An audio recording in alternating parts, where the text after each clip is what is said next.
సంగతి చూపిస్తారు.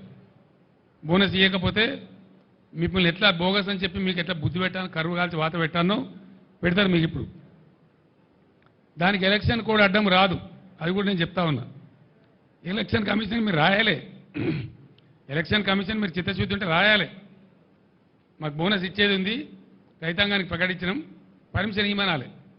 ఒకవేళ ఇయ్యరు, ఏ రైతు ఎంతనో లెక్క పెట్టు. ఎలక్షన్ కమిషన్ అడ్డం వస్తే 13 తారీఖు నాడు పోలింగ్ అయిపోతుంది, ఆ తర్వాత ఇవ్వండి. ఏ రైతు ఎంతనో అకౌంట్ ఫర్ చేయండి.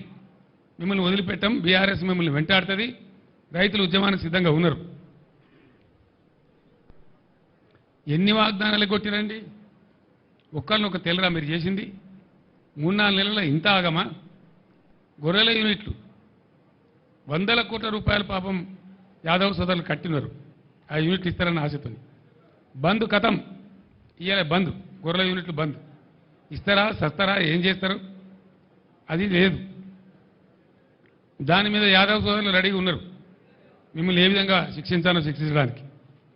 అదేవిధంగా దళిత బంధు మేము 1,30,000 మందికి శాంక్షన్ చేసినాం. మేము 10 లక్షలు ఇచ్చేవాళ్ళం, మీరు వాగ్దానం చేసింది 12 లక్షలు ఇస్తామన్నారు. దాని మీద ఉలుకు లేదు, పలుకు లేదు. మేము రిలీజ్ చేసిన డబ్బు కూడా ఫ్రీజ్ చేసి పడేసిండ్రు. నేను దళిత సోదరులకు విజ్ఞప్తి చేస్తా ఉన్నా, ఇటువంటి మొండి సర్కారుకు, ముద్దు నిద్రపోయే సర్కారుకు బడతలు పెట్టుకొని వాయించడమే కరెక్టు. వీళ్ళని గ్రామాలలో ఇప్పుడు పార్లమెంట్ ఎలక్షన్లు వస్తే నిలదీయండి, గీత గీయండి, ఏది మా దళిత బంధు అని చెప్పి దళిత గొంతుకలు ఇవ్వాలని చెప్పి నేను మనవి చేస్తా ఉన్నా.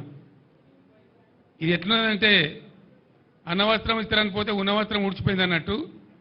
10 లక్షలు కాదు 12 లక్షలు ఇస్తారా ఆశపడి మీకు ఓటేస్తే ఇలా మీరు చేసిన దందా ఏంది? 10 లక్షలు లేదు, పాత శాంక్షన్ లేదు, కొత్తది ఊసే లేదు, ఉలికే లేదు, పలికే లేదు. అదొక మోసం.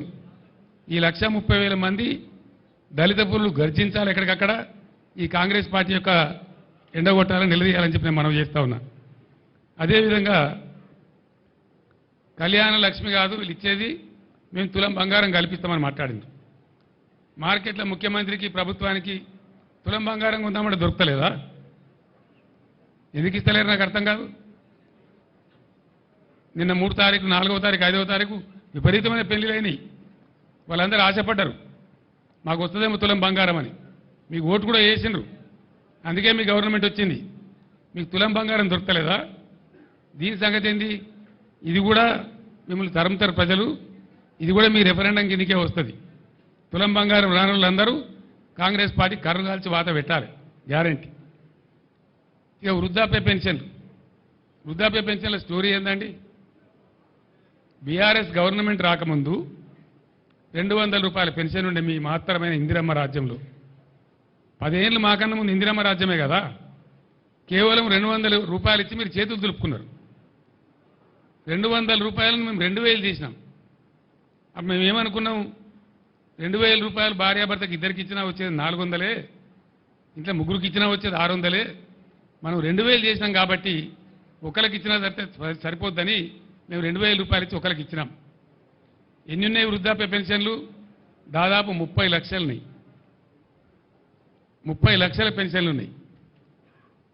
మీరేం మాట ఇచ్చిండ్రు?